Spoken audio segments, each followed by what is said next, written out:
Hey, good morning once again. Daybreak here at iFiber One News Radio, 740. Morning, Vicki. Morning, Jeff. So we got some more great guests here in studio Yes, we today do. as we are talking about the Pioneer School District and the Hood Canal School District. They have a bond measure coming up on, I think the ballots are going to start coming out this week, right? Correct. Yes. Scheduled to People come should see out it. towards the end of the week. Yeah. Shawn, Batstone, and Marty Brewer in studio with me here this morning. Morning, guys. Good morning to you. Thanks So this for is having a pretty big deal. Obviously, we've been talking about it a little bit, and it impacts a lot of the community here. Included with that, it would have some impacts for the Shelton School District. I know you guys are talking with the school district tonight at the board meeting. Yes, we are. Giving them an update on that. So tell me a little bit about this, the background behind your guys' decision and push towards a community high school, where it would be. We're hearing some reports on near the Lake Limerick area and things like that, as people will have to make some pretty big decisions here with their votes coming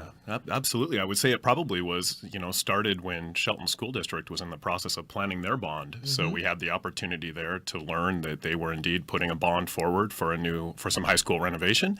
And in the process of doing that high school renovation, our non-high school districts own a portion of that cost. Yeah. So in response to that, we went out to our own community and asked our community, how do you want us to respond? So we went through a process of gathering community input and really having a chance to ask our voters, do you want us to do a capital projects levy? Do you want us to go after this new high school idea? What would you think we should do? And so our community came back and said, we think this high school would be something you should pursue. Okay. So our board's tasked Marty and I to really go out and kind of take a look at a high school option. So we've been spending the better part of a year really researching and taking a look at what we might be able to do for our own communities. So that incorporated meeting with other folks around our community leaders, and learning as much as we could about a high school option.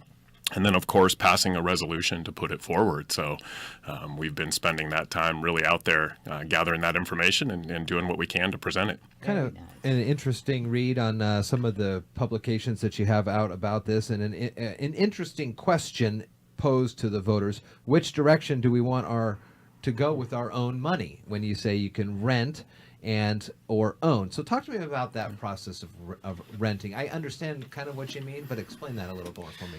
Yeah, so as a non-high district in the state of Washington, and both Hood Canal and Pioneer School Districts are non-highs, we're responsible for taxes that the Shelton residents apply to themselves. And so that really comes in two forms. First, the M&O tax, which is the operational tax, and second, any capital improvements that apply to the high school. And so really the concept around renting is we're renting space from our neighboring districts. We're paying a fee every year in the sum of about $2,000 per student between our two districts to have a seat in the Shelton High School.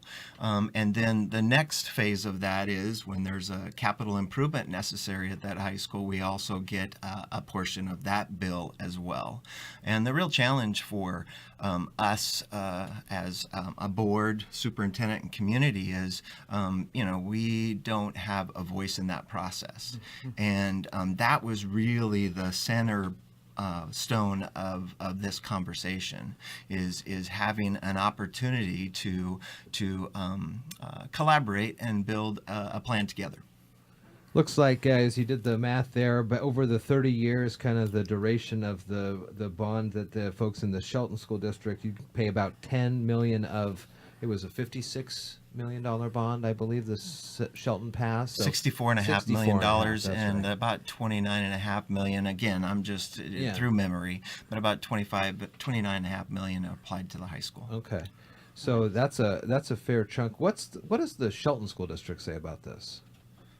I have to, so we're going to present to the Shelton School Board this evening. Yeah. We haven't officially presented anything to the Shelton School Board just yet, but we've had a number of conversations with Dr. Alex Possel and his leadership team.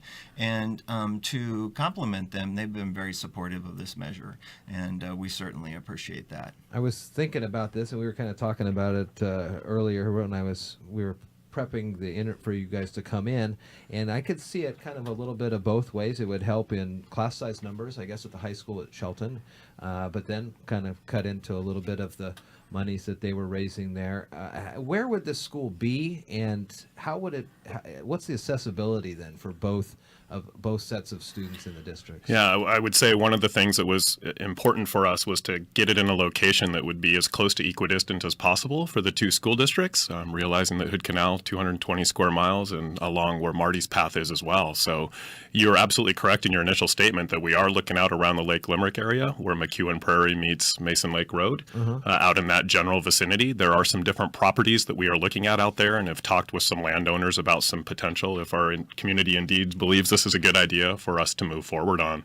So you're absolutely right about the space as well. I mean, one of the things we have to consider in Mason County is just long-term growth.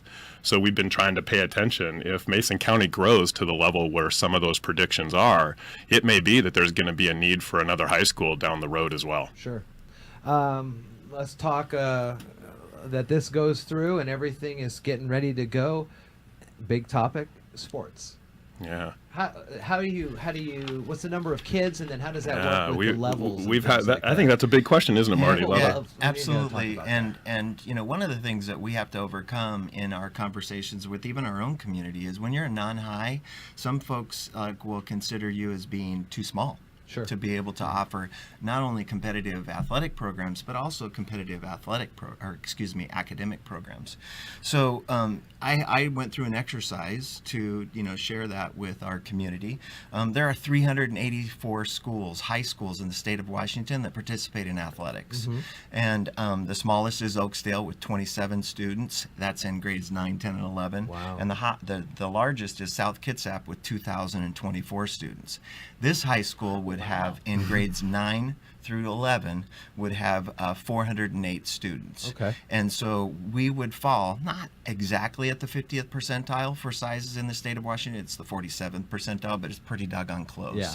And so we would be competing with the likes of Montesano, Okay. Hoquiam, Forks, Elma, Tenino. That would be the conference in the region that this high school would fall in classification 1A. We've been saying that between, for the total enrollment between 500 and 550, that's what the WIAA uses for classification. But certainly the idea that we would be a large 1A, which also speaks to the smaller class size or high school community in general. One of the things that's extremely important for us is to think about how we transition our kids into the high school setting. So for K-8s to have control over that ability to say, hey, this is what's best for our community K-12, and to work on that transition with our 8th graders and then have them in a smaller high school setting is super exciting for us. Would you be combining the school districts or just a cooperative high school? The only thing we would be having cooperatively is the high school. The individual school districts would maintain their own identities as K-12s. So Okay. K-12 Hood Canal School District, K-12 Pioneer School District. Okay. We would just be sharing in the cost of the facility and the property and combining our high school kids in one area. You guys have seen the history on some of these bond votes over the years in Mason County, tough for some of the school districts, and these take 60% That's correct. threshold for these.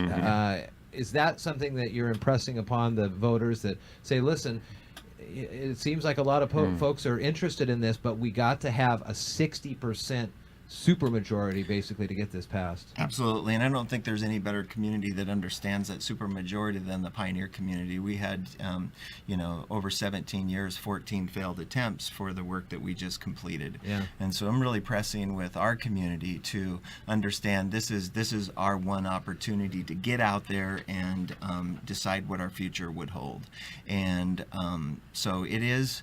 When you speak to the supermajority, as we talk to folks across the state, this has never been done before. Where two districts come together, work together to build a high school together and have a supermajority vote be successful on both sides of the campaign. So we're really excited about that opportunity and potential innovation. You'll start to see the ballots in your mailboxes this week, and the vote is on February 13th. And I believe it was about a year ago that we were talking about a nice Valentine's present for the Shelton School District to get that passed. Once again, here for you guys. All right. Very cool. Nice to talk with you guys again. Come in, update us on this, and keep us, of course, informed on the progress. Fantastic. Yeah, Thanks thank for you having very us. much. Marty Appreciate the Brewer, Shawn opportunity. Batstone, and good to see you guys this Thank morning. you. Thank you, Jeff.